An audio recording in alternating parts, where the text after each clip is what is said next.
6 NBA players you didn't know were criminals. When athletes are under the spotlight, they feel like they have freedom. In the NBA, most players make millions of dollars and find themselves in bad situations. We've heard stories about NBA players going to strip clubs, and we've seen some DUIs from players. We've also seen and heard about fights in bars that stem from disagreements or females. It's life in the fast lane, and some of these guys can't control themselves. Keep watching to see 6 NBA players that you didn't know were criminals. Sam Cassell, a former male exotic dancer, told a Canadian court that he was assaulted by NBA star Sam Cassell, Gary Payton, and Jason Caffey outside a Toronto strip club. The male dancer's name was Adrian Simpian, who was 31 years old at the time. He said that Sam Cassell and his teammate Jason Caffey punched and kicked him after he tried to defend his wife, who was also an exotic dancer. Apparently, Cassell and Caffey were insulting his wife. All 3 were charged in April 2003 after the incident took place. Simpian was meeting his wife at the club when her shift ended. He told the court that the 3 players were in a taxi outside the club when he and his wife were leaving. Simpian said one of the players asked his wife to come to the cab and started cursing at her when she refused. Simpian said he told the athletes, "That's my lady, please," and turned around to walk away just as one of the players left the cab and said, "Let's go teach him a lesson." Simpian, a white man, said the players called him a racial epithet. Simpian also said he suffered cuts on his left ear and right eyelid along with bruises on both shoulders. When asked by the player's lawyer, Edward Greenspan, why he never mentioned the injuries to police during the investigation, Simpian said he thought they would go away. Things were suspicious at this point. Charles Barkley. Charles Barkley was on TNT's Inside the NBA during Game 1 of the Eastern Conference Finals last year between the Raptors and Bucks in the NBA playoffs. Being that the game was in Milwaukee, Barkley had some fond memories. He spoke about how he got arrested for a late-night fight against a weightlifter and 2 of his friends. The incident took place in December of 1991, and for the first time, Barkley spoke about it in public. He said that he broke out Karate Kid moves to scare off 2 friends. Then he said he took off his own clothes and he punched one of the guys in the nose. Could this story be real? You be the judge. Barkley recalled, "That was the night that I got arrested and did my Karate Kid impersonation. 1991. I took all my clothes off because I had these 3 guys who were trying to beat me up. I wanted them to think I was crazy. I remember the Karate Kid. These 3 weightlifters come up on me, and I had to take my clothes off. I thought they were going to think I was crazy because it was snowing too. So I thought they were going to think I was crazy and leave me alone. But this one guy kept standing right in front of me, and I said, 'Wipe on, wipe off.' And 2 guys backed off, but one fool standing right there, and I hit him as hard as I could. I broke his nose. No shirt, no shoes, no problem." The Associated Press reported on the arrest, describing the 28-year-old Barkley fighting a UW Milwaukee student in a parking lot at 2:30 a.m. The report read, "According to police reports, Barkley and a female friend were leaving a downtown tavern when McCarthy called out to him, 'Charles, I hear you're one of the baddest dudes in the NBA.' Barkley told police McCarthy and 3 of McCarthy's companions then approached him, and McCarthy raised his fist, saying, 'You're so tough on the court. Show me how tough you are.'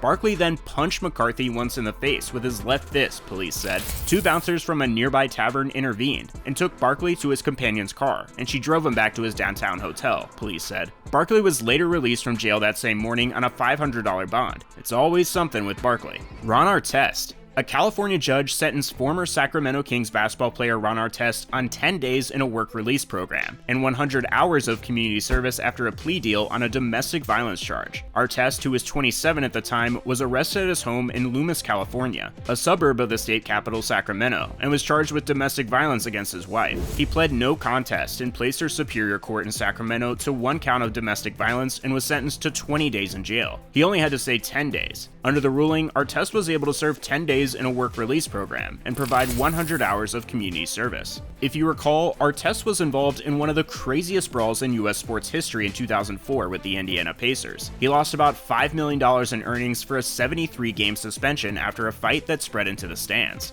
Ron Artest actually changed his name to Meta World Peace in 2011, and he's now going by the name of Meta Ford Artest. He spoke on Inside the Green Room with Danny Green about his name. The first game that I had with World Peace, I was like, this is the dumbest thing ever. I was coming off the bench at the time in 2011, and they say, Meta World Peace. And I remember not wanting to take off my warm-up. It was embarrassing. So I did think about changing my name back, but then I got used to it. People got used to it. But right now, it's funny because I got married, and my name is now Meta Ford Artest. I actually took my wife's last name and added it to mine. Artest is now married to Maya Ford, who lists her name on Instagram as Maya Ford Artest. This is a little confusing, but Ron Artest has always been that way. Chris Webber. Chris Webber pleaded guilty to a smaller charge of criminal contempt, according to his attorney Steve Fishman. The former Michigan and Sacramento Kings superstar was fined but wouldn't face any jail time. His lawyer agreed that it was a solid finish to the case. Given all the circumstances, it was an excellent resolution, Fishman said. The trial of Chris and Mace Webber, Chris's father, was supposed to start with the jury selection. The duo had faced a maximum of 5 years in prison and a $250,000 fine for lying to a federal grand jury in 2000. According to Fishman, Chris Webber had mixed feelings following the hearing. Chris's thoughts are, number 1, he is relieved that the case is in the process of being concluded, Fishman said.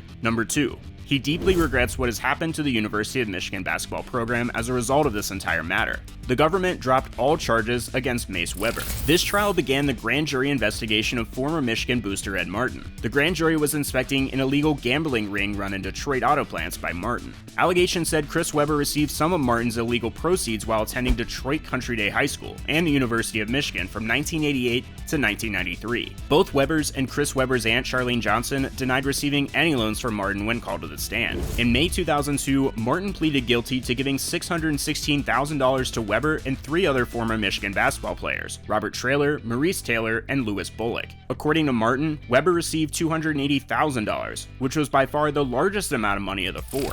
The group was indicted on charges of obstruction of justice and perjury. Martin died of natural causes at the age of 69, and then a chain of events occurred in the defense's favor. All charges against Johnson were dropped in May, per Webber's lawyer Fishman. According to the government, charges against Johnson were dropped because Mr. Martin is no longer here to give his version of events, Fishman said. In June, the prosecution dropped the obstruction of justice charges against both Webbers because of the absence of Martin. Finally, the defense prevailed a third time more when the judge disallowed key evidence, including Martin's handwritten notes that talked about his money laundering to Webber. In the final hearing, Webber admitted to reimbursing Martin $38,000 in cash. Michigan basketball had to go through 2 seasons of postseason probation in 2003 and 2004. The NCAA also forced the program to forfeit 112 games from the 1990s, during which those 4 players attended Michigan, and imposed a loss of 1 scholarship each year for the next 4 years that started in the 2004-2005 season. Dennis Rodman. Dennis Rodman has a long history of complete chaos. Not too long ago, he was charged with 4 misdemeanors, including a hit and run, after a July incident where authorities said he drove the wrong way down a freeway near Santa Ana, California. Rodman could have faced 2 years in jail if convicted. The California Highway Patrol had actually recommended felony charges shortly after the incident occurred. Rodman was said to have been driving north in the southbound HOV lane of Interstate 5 at around 12:30 in the morning.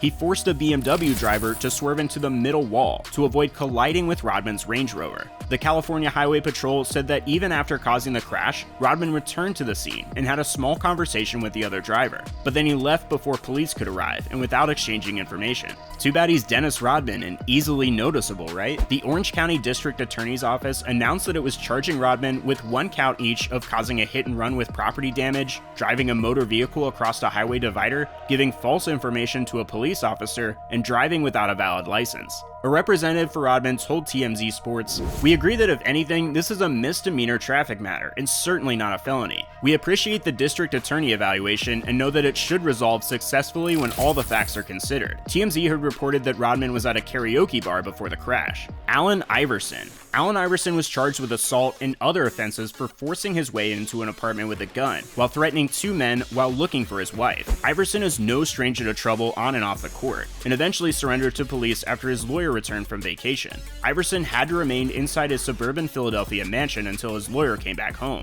"If Iverson is seen on the street or out partying, we will arrest him," Johnson of the police department acknowledged. However, a police spokesman said that they would not be keeping watch on Iverson's mansion, and that police are tightening up the investigation, talking to potential witnesses, and waiting for Mr. Iverson to turn himself in. Iverson and one of his uncles were accused of barging into his cousin's apartment one morning because Iverson was searching for his wife Tawana. Iverson had allegedly thrown her out of her house naked during a dispute, according to tapes of a 911 call obtained by the Philadelphia Inquirer. Police had already impounded Iverson's Mercedes 600 and took it to a police facility to search for more evidence, like fingerprints. Iverson was charged with criminal trespass, simple assault, terroristic threats, and gun offenses, District Attorney Lynn Abraham said. 4 of those counts were felonies, and Iverson faced up to 54 years in prison if he was convicted of all the charges. Iverson's uncle, Gregory Iverson, was also charged with criminal trespass, simple assault, terroristic threats, along with other offenses. Iverson's head coach Larry Brown spoke to Iverson as the investigation was ongoing and said Iverson is hurting. "I'm hopeful this thing gets resolved and this kid can move on with his life," Brown said. "He's part of our family and will always be part of our family." What's interesting about this entire story is that Iverson didn't find his wife and cousin Sean Bowman when he went with his uncle to the Cobbs Creek Court apartment complex. Bowman's roommate Charles Johnson, who was in the apartment, told police the men forced their way into the apartment and demanded to know the whereabouts of Tawana and Bowman. A friend of Jones was also in the apartment at the time. Iverson continuously threatened harm to the complainants and wanted Charles to make numerous phone calls to locate Tawana and Sean, court documents said. Iverson also showed the complainants a black handgun that had been tucked into his waistband, according to the documents. Iverson didn't have a gun permit and never had a gun registered in Pennsylvania. Iverson and his uncle eventually left the apartment and drove to a motel where Tawana had rented 2 rooms, police said. When the hotel officials couldn't reach her, Iverson and his uncle began circling the parking lot, looking for her white SUV. Iverson's also been in trouble with his team in the NBA, thanks to fights with his coach and making a rap CD in 2000 that used terms for women and homosexuals that drew harsh criticism. As a teenager, Iverson was arrested in Hampton, Virginia bowling alley in 1993 after a brawl. He spent 4 months in prison before Governor Douglas Wilder granted clemency. The conviction was overturned on appeal in 1995. In 1997, Iverson pleaded no contest to a gun charge after police in Virginia stopped a car where Iverson was a passenger and found a gun belonging to Iverson along with 2 marijuana cigarettes. A marijuana possession charge was dropped, however. Iverson completed 100 hours of community service, 2 years of drug testing, and 3 years probation. Once completed, his record was expunged.